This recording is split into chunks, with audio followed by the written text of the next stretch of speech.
Ďalej som sa pýtal pána Počiatka, že ako je možné, že dve súkromné firmy zaviažu tretí subjekt k nejakému plneniu.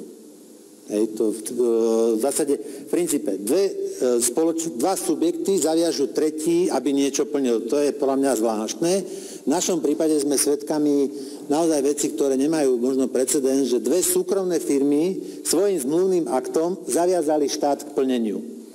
To je tá povestná zmluva medzi Skytolom a Payvelom. To znamená, Skytol s Payvelom sa dohodol, vytvorili nejaký zmluvný akt a týmto zmluvným aktom zaviazali štát, aby platil za overovanie palivových kariet. Všetci dobre vieme, sme to tu počuli, nie málo, lebo však chlapci na Cypre, jeden by neveril, aký tam je drahý život. Čiže tá miliarda, tu pod miliardu sa nejde, hej, v starých korunách, tá miliarda na ten Cyprus odíde. Minister mi v mysle najlepších tradícií ministerstva dopravy a arogancie, ktorá ide jak taký ódor okolo pána Počiatka, tak mi presne v tomto zmysle odpovedal, že mi nemá čo v zásade na túto otázku odpovedať, lebo to sa ho netýka.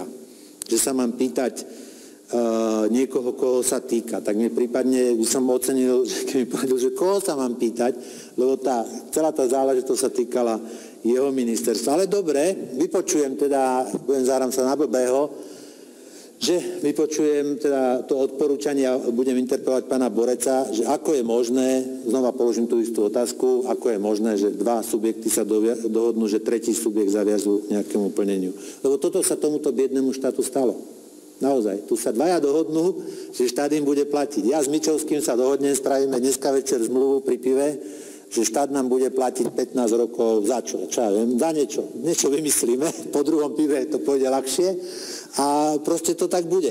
Proste, viete, či si niekto uvedomuje tú absurditu toho, že čo je vlastne v tejto krajine možné.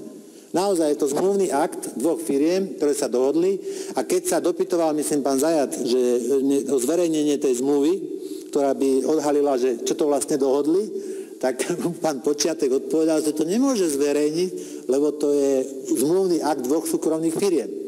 Čiže ja sa ešte raz s pánom Mičovským dohodnem, že nám štát bude platiť 20 rokov za niečo, takú miliardu minimum, a keby sa náhodou nejaký vrtak pýtal ako pán Zajac, že čo sme sa vlastne dohodli, tak to je tajné. Viete, to je naozaj ľudia pre vás, prípadne, ktorí vás ešte to chvíľku aj zaujíma, alebo aspoň trošku máte kritického myslenia v sebe, toto sa naozaj stalo nie vo filme, to nie je Hitchcock, to nie je absurdné divadlo, to nie je, ja neviem čo to je Slovenská republika, rok 2014 až 2015. Toto naozaj sa stalo u nás. Ďakujem pekne.